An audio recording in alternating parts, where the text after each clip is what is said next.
Sebelum melanjutkan, jangan lupa subscribe dulu, terima kasih.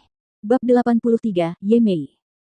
Wanita berpakaian ungu itu segera menyelesaikan latihan ilmu pedangnya, dan akhirnya memasukkan kembali pedangnya ke dalam sarungnya. Meyer, kemarilah. Ye Rufeng memberi isyarat lembut padanya. Wanita berpakaian ungu itu segera berlari ke Ye Rufeng dan berkata, "Ayah. Ayah." Jian Wushuang terkejut. "Saudara pendekar pedang, ini putriku, Ye Mei. Hari ini dia menerima misi pengawal naga emas bercakar 2 di Istana Anak Naga Emas," kata Ye Rufeng. "Oh." Jian Wushuang tersenyum diam-diam. Dia segera mengerti apa yang ingin diminta Ye Rufeng darinya. "Meyer, ini pendekar pedang, saudaraku.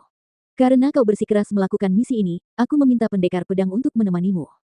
Dengan begitu, dia bisa menjagamu di jalan," kata Ye Rufeng kepada Ye Mei. "Dia." Ye Mei menatap Jian Wushuang dengan dingin, dan berkata, "Dia hanyalah seorang pejuang di alam laut spiritual. Dia bahkan belum mencapai alam inti emas primordial. Bukan dia yang mengurusku, tapi aku yang mengurusnya." Seorang ahli di alam inti emas memiliki aura yang khas, sehingga satu pandangan saja sudah cukup bagi Ye Mei untuk mengetahui bahwa Jian Wushuang tidak memiliki inti emas.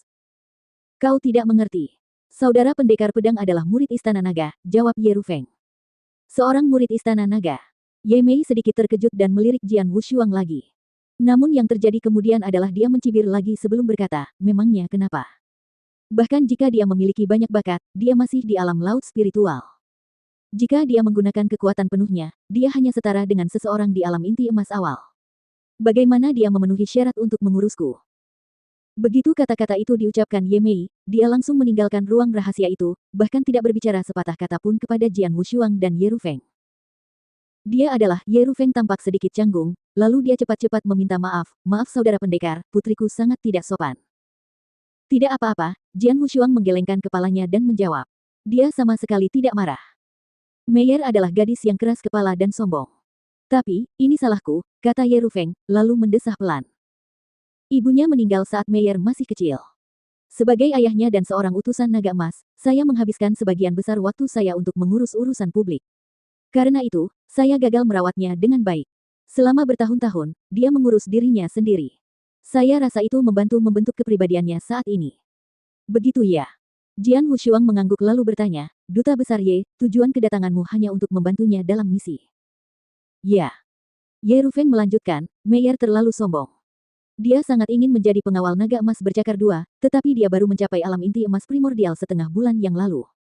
Terlebih lagi, lokasi misinya adalah pegunungan besar yang tak terhitung banyaknya, yang sangat berbahaya di dalam.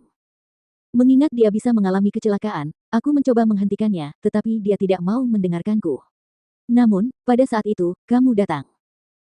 Ye Rufeng menatap Jian Wushuang dan memohon, "Saudara pendekar, karena kau akan pergi ke pegunungan besar yang tak terhitung jumlahnya untuk misi yang sama, aku ingin kau membantuku dan bersama Meyer, untuk mengawasinya di jalan." "Baiklah, tidak masalah." Jian Wushuang menyetujui tanpa ragu. "Haha, bagus sekali. Aku lega bisa menyerahkannya padamu," kata Ye Rufeng sambil tersenyum. Dia tahu betul kekuatan Jian Wushuang. Dia bisa dengan mudah membunuh para ahli di alam inti emas awal bahkan sebelum dia menjadi murid Istana Naga. Sekarang dia telah menghabiskan waktu di tempat suci bagi para kultivator seperti Istana Naga selama 3 bulan, jadi kekuatannya seharusnya jauh lebih besar dari sebelumnya.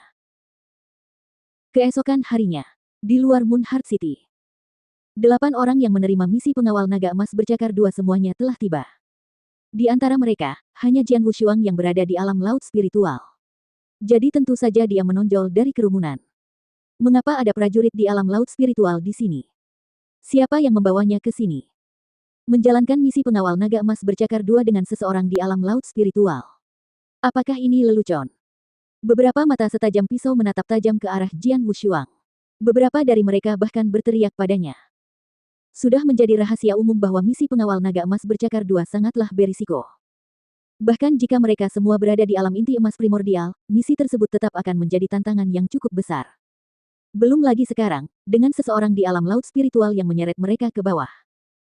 "Hei bocah, siapa yang mengizinkanmu melakukan tugas ini? Keluar dari sini!" teriak seorang pria bertubuh besar dan berkumis dengan marah. Jian Wushuang melirik pria itu dan berkata, "Dasar bodoh. Kenapa para prajurit di alam laut spiritual tidak bisa menerima misi pengawal naga emas bercakar 2? Wah, apa yang kau bicarakan?" teriak lelaki berkumis itu dengan marah. "Baiklah, semuanya diam." Teriakan terdengar dari seorang pria berjubah hitam. Pria berjubah hitam itu adalah satu-satunya pengawal naga emas bercakar 2 di antara 8 orang yang hadir. Dia juga pemrakarsa misi ini. Sementara 7 orang lainnya hanyalah pengawal naga emas bercakar 1. Di antara ke-8 orang itu, ada perbedaan kekuatan yang jelas. 2 orang telah mencapai alam inti emas mendalam, termasuk pria berjubah hitam itu. 1 orang adalah seorang prajurit di alam laut spiritual, yaitu Jian Wushuang. 6 orang lainnya semuanya berada di alam inti emas awal. Wah, tidak peduli bagaimana kau mendapatkan misi pengawal naga emas bercakar 2, aku harus memberitahumu bahwa itu bukanlah misi yang bisa diselesaikan dengan mudah oleh siapa saja. Selain itu, oportunisme tidak akan berhasil dalam misi ini. Pria berjubah hitam itu menatap Jian Wushuang dan bergumam.